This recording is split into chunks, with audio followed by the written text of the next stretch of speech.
welcome to our new show called Ask Anthony. That is some artwork you had done for this show. It's amazing. Now, you're a speaker at Sales 3.0 in Las Vegas. Tell us what you're going to talk about. In Las Vegas, I'm going to talk about how selling has changed and how it now requires that we talk about something different than our company, something different than our product, even something different than the ROI. I'm going to talk about how it requires that we sell with an insight and that we lead with the idea that we can help our prospective clients do better business. So I'm going to talk about what I call level 4 value creation.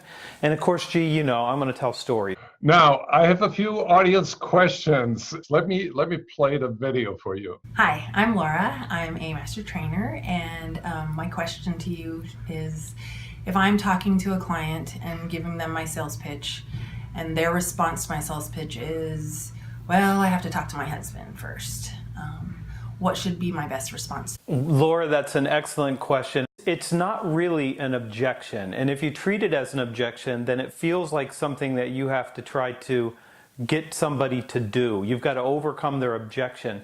But what it really is it's a concern. And what this person says when they say something like, I have to talk to my husband about this, it means I'm concerned about whether or not they're going to agree that I should do this. Or I'm concerned that they're going to think that I'm spending too much money. Or they think I'm concerned, I think that they're going to be concerned that I'm going to spend the money and then not go to the gym and not go work out with my personal trainer like some people do, like many people do, especially right after January 1st. So here's the thing. When we're really trying to serve our clients, when we're at our very best, we're not trying to overcome their objection. We're trying to resolve their concern. So what you should say is something that sounds like this. I understand that you're going to want to discuss this with your husband. Tell me, what do you think his concerns are going to be? And you want to get those out onto the table, because what that is that person's fear that something isn't going to happen. And then you're going to have to coach that person through this, saying something like, if he's afraid of spending the money, I think one thing you might talk about is the fact that taking care of your health is actually one of the best investments you can make, because it keeps you from spending a lot of money later on because you're not in good health. Does that make sense? If that's what the concern is, or are they concerned that you're not going to use the personal trainer? Because if they are, how would we talk to your husband about you being accountable for being here 3 or 4 times a week, like our program suggests? But you have to get to the root of that. And then you have to do one other thing. You have to say, when could we get together and talk to your husband? I know you're going to want to talk to him first, but I'd be happy to help you resolve those concerns, because I really want to see you take care of yourself and take care of your health, and I want to be the person that helps you do that. That's what you have to do, but you have to treat it like it's a real concern, because it is a real concern. It's not an objection. Anthony, thank you so much. That was very insightful. Now we go to the second question. That is from my friend Ali Konda, and he's asking, let me play the video. How can you judge the success of a sales enablement program outside of improved sales? Ali Konda, that's a great question, and I want to answer it directly. The first thing that sales enablement has to be measured on is, does it improve the sales force's ability to generate results? But any kind of program you have that develops a human being that only worries about just the business result isn't doing that person justice, it's not doing your company justice, and it's not helping your client as much as it can. So if I were thinking about sales enablement, and this is something I stole directly from Gerhard, it's mindset, it's skill set, and it's toolkit. And we can't leave out the mindset. We can't forget that we're trying to help a human being grow and develop personally and professionally. We're trying to make them a greater value creator for clients, and that's not only going to be found in the sales results, it's going to be found in what's the lifetime value of these relationships. Does this person have a growing capacity to serve and help our clients? Are they going to have what I call an absolute right to the next deal because they're the kind of person our client wants to do business with? And are they going to continue growing after we do the work that we do in sales enablement? I mean, if it's a checking the box kind of thing and what it really is training, that's not truly going to get the results of a sales enablement program that looks far beyond that to say, how do I grow the people that I need? Many of whom are going to end up in leadership roles later on and are going to have to grow to become their very best self. So I'd look at it through that lens before I'd look at it through just revenue alone. The next question comes from Chad Burmeister, and he is asking, what are the 3 things to look for when you want to hire a top salesperson? Thanks for the question, Chad. It's a hard question. There's a couple things that you have to think about if you want to hire a salesperson that's going to perform at the highest level. And there's some attributes that they tend to have and some skills that they tend to have at greater levels than other human beings. And the first book I wrote was called The Only Sales Guide You'll Ever Need.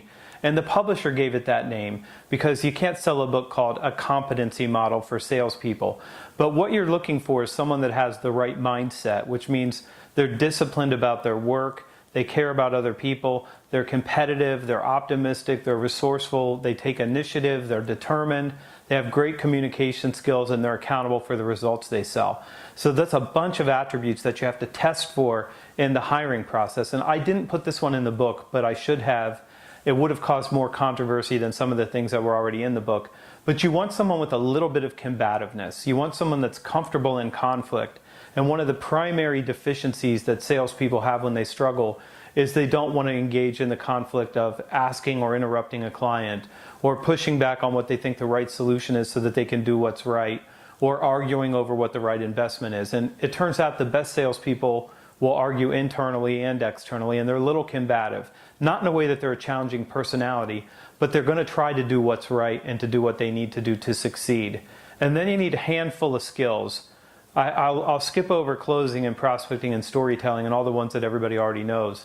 But right now it's business acumen. And that means I understand the business of my company, my client's company, the general environment, and I know how to manage change, which means I can get inside a company and build consensus, and I can lead that change. So you're looking for what is now a very, very complicated and complex set of attributes and skills to match the complex buying environment that we're in right now.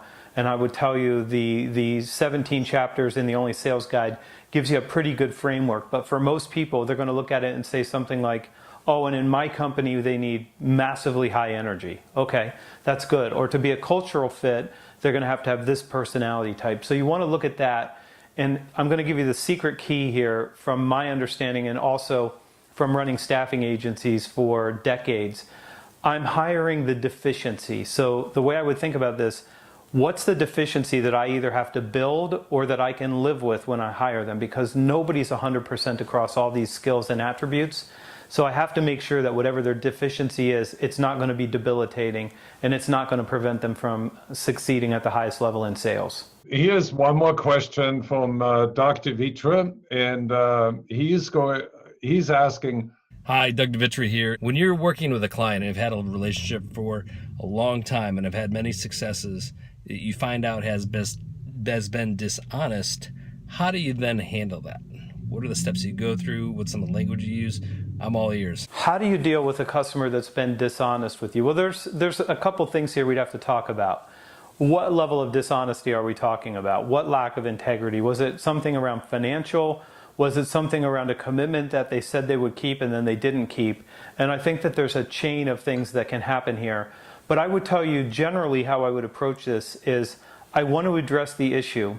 But in every case where there's going to be conflict like this, I want to be collaborative and I want to leave the person I'm talking to a face-saving line of retreat. And what I mean by that is I want to leave them with their ego intact, because if I attack them personally, I can exacerbate the situation and make it worse. And so I may give them some air cover and say something like this: Gerhard, you know, the last time we talked, when you told me that this was going to be the thing that you guys did on your side, I may have misunderstood, but I thought that that was going to happen, and so far it hasn't happened.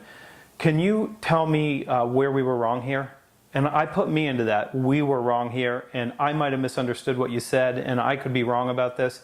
I want to leave them the ability to say, oh, yeah, you know, this happened. I want them to be honest with me, but it's very hard if I go directly at them and attack them and say something like, and I got an email from a salesperson who said, this person said they would get me a meeting with their boss and they didn't. And I want to send them this note that says, so now I understand that you're the kind of person that doesn't keep your commitments. And you never want to say anything that causes your client to put their fists up. You never want them to feel like they have to defend themselves. You want to give them something that they can open up and accept this, and you can get to the heart of the issue. Now, I'll leave you with just one other thought on this. If it's something that's a very, very high lack of integrity, or if it's something that's going to be damaging to your relation long term, you have to decide who you're doing business with. And there are people who spend a lot of money in your category who are just not good people. They're immature, they're tough, they're what I call nightmare clients. And you just have to put your time with better clients who are going to respect what you do and be partner-oriented and be honest and act with the same integrity they expect you to act with. Thank you, Anthony. We are going to continue every week with our show called Ask Anthony. And if you want to see Anthony live, you visit with us in Las Vegas on September 18th and 19th at the Sales 3.0 conference. Thank you, Anthony. Thanks, Gerhard.